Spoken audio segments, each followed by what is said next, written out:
발살리 유적이 있는 발산 초등학교는 일제강점기 1903년 시마타니 야소야라는 일본인이 소유한 농장에 세워진 학교입니다. 1924년 설립된 개정부 통학교 분교로 1947년 개교한 뒤 이듬해 발산국민학교가 된 초등학교인데요.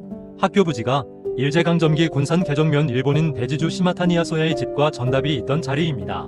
일제강점기 군산지역 대표 농장주였던 시마타니 야소야가 1903년 자신이 소유한 농장에 세운 학교 발산초등학교 건물 뒤편에 가져다 놓은 석등과 석탑 중 31기의 성물이 남아있다. 그는 일본에서 주조업으로 재산을 모은 뒤 일본 청주의 원료인 갑산사를 찾아 군산에 왔다가 석등과 5층 석탑을 비롯한 수많은 골동품을 불법 수집했다. 이 석조물 가운데 석탑과 석등은 원래 완주군 고산면 삼기리의 복림사터에 있었는데 시마타니 야소야가 자신의 농장 정원을 꾸미기 위하여 옮겨 놓은 것이다. 이것은 농장주 시마타니 야소야가 자신의 정원에 놓기 위해 완주군 삼기리 복림사터에서 가져다 놓은 석등입니다. 고려 초기의 것으로 추정되는 석등으로 예술성과 양식적인 측면에서 우리나라 석등 중 특이한 예로서 미술사적 가치가 높아 보물 제234호로 지정되어 있습니다. 석등은 석탑과 함께 통일신라시대 사찰로 고려 시대까지 이어지다 폐사된 완주 복림사지에서 가져왔다는 보물로 기둥의 용문이가 선명합니다. 불을 켜두는 공간인 화석을 중심으로 아래는 3단 받침돌이 떠받치고 위는 지붕돌과 머리 장식을 얹었는데요.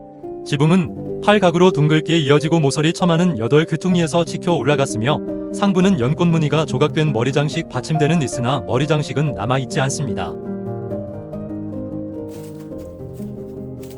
정원에는 석탑과 석등, 부도, 문인석 등 수많은 문화유산이 둘러서 있습니다.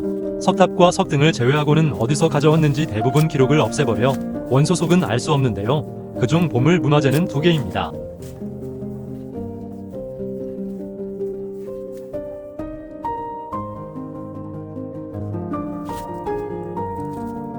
이제 도자기 등을 보관한 금고로 갑니다. 정원에서 30m 정도 떨어졌는데요. 발산초등학교 급식실 뒤쪽입니다. 금고 위치로 볼 때 현재 학교 건물은 농장 사무실 또는 가정집이었을 것 같은데요. 1947년 개정초등학교 분교로 발산초등학교가 개교하면서 농장 사무실과 가옥 등은 허물어 버리고 지은 듯합니다.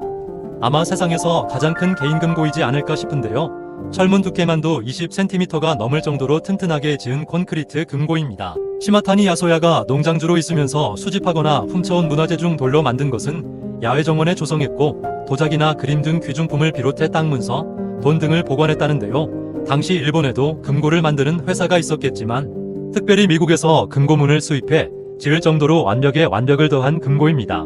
학교 관리인이 아침에 문을 열고 저녁에 닫아놓는데요. 지하실과 1층, 2층 모두 조명이 있어 관람하는데 불편하지는 않습니다.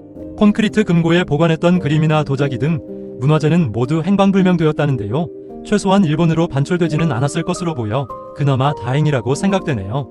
일제강점기 일본인 대지주들의 수탈과 약탈의 현장인 군산 개정면 발산초등학교에 있는 유적지를 탐방하면서 다시는 이와 같은 비극의 역사가 반복되면 절대 안 된다는 것을 깨달았습니다.